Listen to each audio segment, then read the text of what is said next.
Coach。今集嘅題目係成功嘅關鍵係乜嘢呢？我點解我會有呢個題目嘅諗法呢？就係呢日呢，就成日聽大家講睇電影啦，特別係即係好支持一啲香港嘅導演。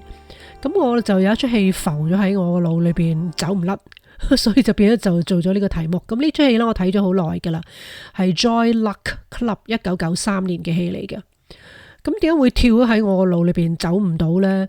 就係因為佢裏邊呢係講4個媽媽喺唐人街嗰度呢，三藩市唐人街係啲麻雀腳嚟嘅，咁同佢哋4個女嘅關係，咁即係表面上都係一啲好婆媽嘅戲啦，就講母女情啦，係咪講個 cultural shock？ 因為呢啲媽媽呢都係從中國大陸移民去美國㗎，咁但係啲女呢就喺美國長大，咁當然佢嗰個文化思想都唔同啦，咁裏邊就造成好多嘅代溝啊等等嘅問題。但係個主旋律呢就係話望女成鳳，咁我哋有中國人講嘅望子成龍啦，但係原來對女兒都係咁嘅，對女兒嘅要求好高，咁造成大家有好多嘅衝突。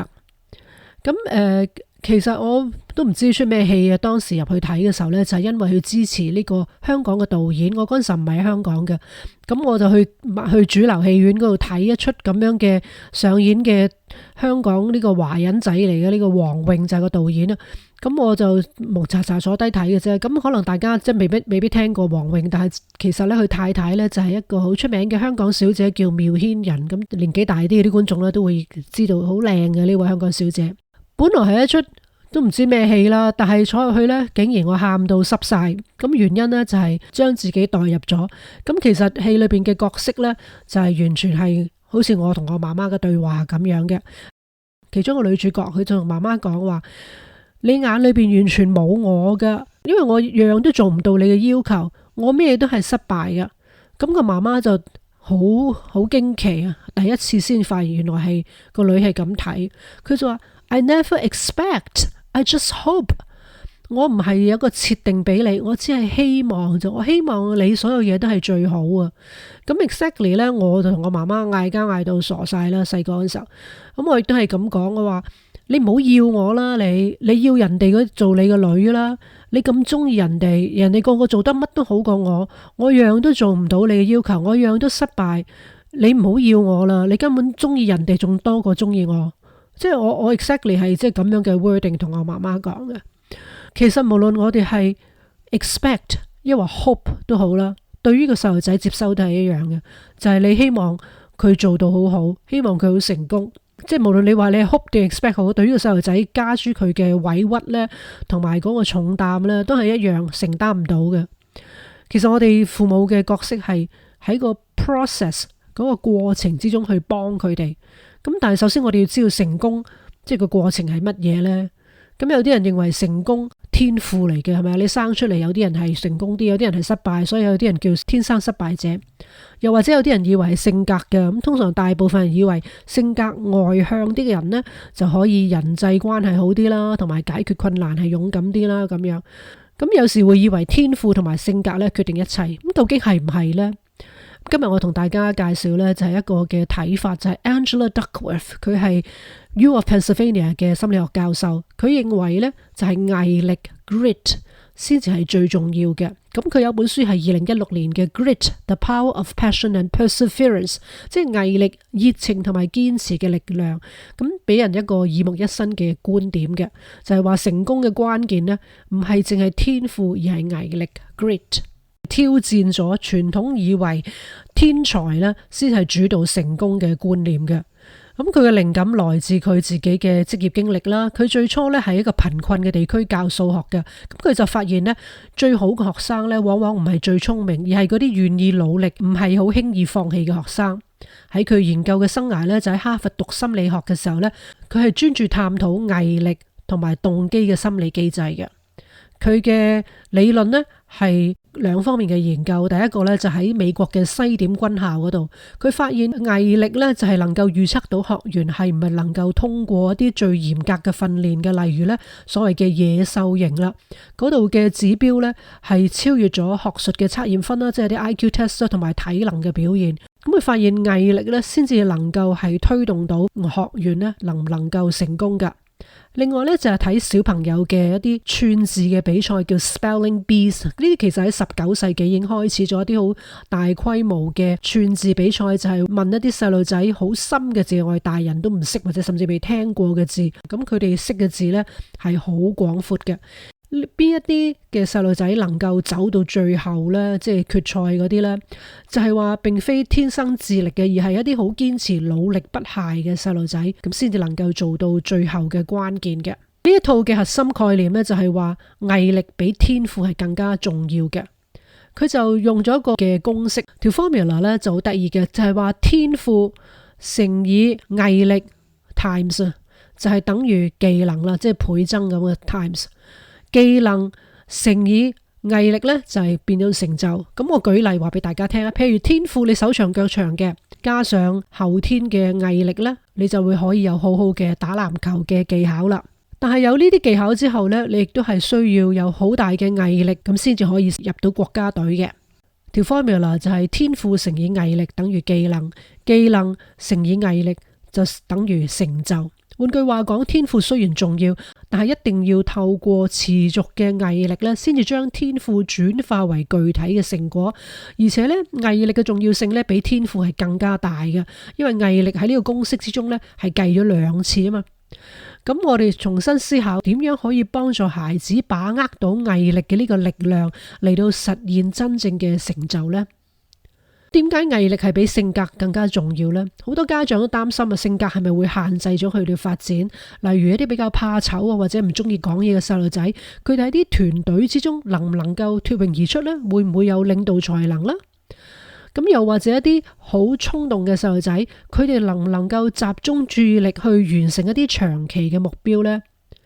研究話俾我哋聽咧，即使性格嘅特質係內向啦或者外向，會影響細路仔嘅起點，但係毅力係可以幫助佢哋克服呢啲嘅限制，甚至咧將劣勢轉化為優勢嘅添。例如一個怕醜嘅細路仔或者好內向嘅咧，佢可以通過訓練同埋準備，而係成為一個好有自信嘅演講者。一個衝動嘅細路仔可以投入好多嘅佢嘅運動或者愛好咧，學會喺挑戰之中持續進步嘅。咁喺2020年咧，發表咗一篇嘅 research article， 係 Frontier in Psychology， 呢個係學術期刊嚟㗎。咁裏邊一個綜合嘅分析就發現，持之以恆嘅努力同埋成功嘅關聯性咧係最強嘅。特別係喺教育同埋職業發展嘅2個方向，我哋睇一睇。第一個方面呢，就係 perseverance of effort， 即係長時間投放精力。第二個呢，就係 consistency of interest， 興趣嘅一致性。長期專注一個目標，而唔係輕易被新事物去吸引，或者係好容易放棄咗嘅。呢個舉一個例啊，咁例如有啲小朋友都學樂器啦，咁學樂器究竟你係咪放棄咗呢？抑或父母有時鼓勵佢學唔同嘅嘢試下啦，唔試點知道呢？結果未必話個個都能夠持久嘅學咗一種嘅樂器，或者持久嘅專注一種嘅運動啊。咁呢個持久性同埋專注性呢係好重要嘅。聽過有一間學校呢，校長呢就話要啲學生每半年學一種樂器，咁啊真係大件事啊！真係學樂器最慘就係開頭嗰度啊嘛，係咪彈唔到啊，手眼協調都唔得啊咁樣。其實係真係要持之以恆呢，先至到一個階段係享受嘅。但係有時候有啲家長呢，即係為咗佢以為鼓勵細路仔話你得啦，你同我考咗個5級啦，或者你考咗個8級就得噶啦。咁個細路仔真係佢同你做佢考完嗰個呢，佢呢世都唔再掂嗰個樂器，佢根本就唔係中意嘅。咁所以話呢，究竟係唔係細路仔嘅興趣，而嘅興趣能唔能夠貫徹到持之以恆呢？抑或做咗某一個階段佢就放棄咗呢？咁所以呢，熱情呢要同努力配合，咁先可以實踐到嘅。但係呢，實踐之中呢，亦都有靈活性同埋要去改變嘅。如果目標唔適合嘅話呢，就要調整，設立新嘅目標都係同樣重要嘅。如果唔係呢，你就會有挫折感啦，或者啲精力呢都嘥晒嘅。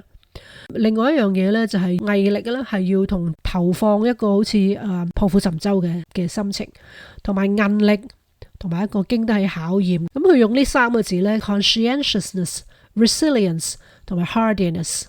Hardiness 呢個字我覺得最好嘅，咁用喺植物過冬啊，跟住植物咧有啲幾度啦，3-5度咧就會死噶啦，有啲咧可以-10度，有啲話咧可以去到-20度咧，佢都能夠生長到嘅。呢個植物過冬就係 hardiness。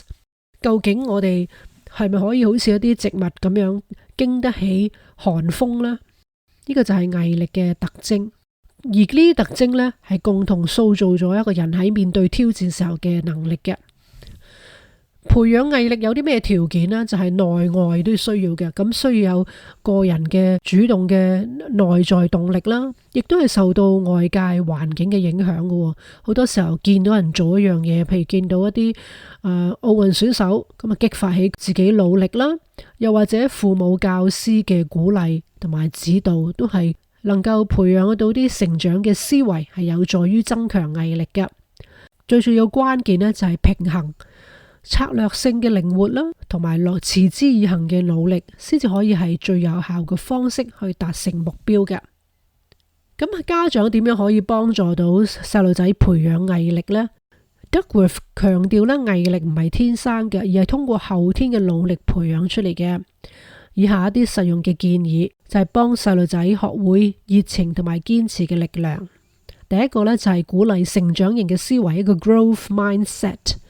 借用 Carol Dweck 嘅研究呢，就係話細路仔嘅能力可以通過努力去提升，而唔係固定不變嘅。咁或者細路仔話：哎呀，我啲數唔得噶，咁你就可以回應佢話：可能你未掌握到嗰個嘅技巧，但係每一次練習你都會有進步噶。第二係幫助細路仔揾到一啲熱情嘅所在，支持佢哋探索興趣，然之後長期投入，呢個長期係好重要嘅。咁鼓勵佢哋揾到一種嘅興趣啦，一種嘅運動啦，或者一種藝術嘅表達啦，而且咧係引導佢哋係持之以恆，係千祈唔好放棄嘅。第三係以身作則，家長嘅行動往往係最好嘅榜樣，分享你自己努力嘅故事，例如你喺工作上面遇到啲困難嘅時候，你點樣去持續學習一啲新嘅技能，或者揾到新嘅解決方法呢？第四就係創造適度嘅挑戰，幫助孩子呢接受有難度嘅，但係不至於挫折嘅任務，等佢哋學會克服困難。有一個我自己用嘅方法呢，就係同佢哋參加比賽，但係要唔怕輸嘅，即係輸咗唔緊要，係為咗接受挑戰同埋挑戰之前嘅準備，而唔係為咗贏呢個滿足感或者成果。咁我哋今日呢個話題呢，究竟對於我哋有咩啟發呢？就係話成功唔係靠天賦嘅，而係靠持續嘅努力同埋對目標嘅堅持。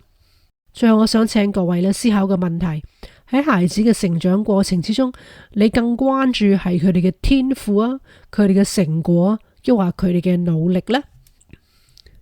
科學同埋實踐話咗俾我哋聽呢，性格唔係成功嘅決定性因素，毅力呢先至係真正嘅關鍵。成功嘅細路仔唔係一定最聰明或者性格係外向嘅，而係嗰啲能夠保持熱情同埋堅持，並且喺挑戰之中不斷成長嘅細路仔。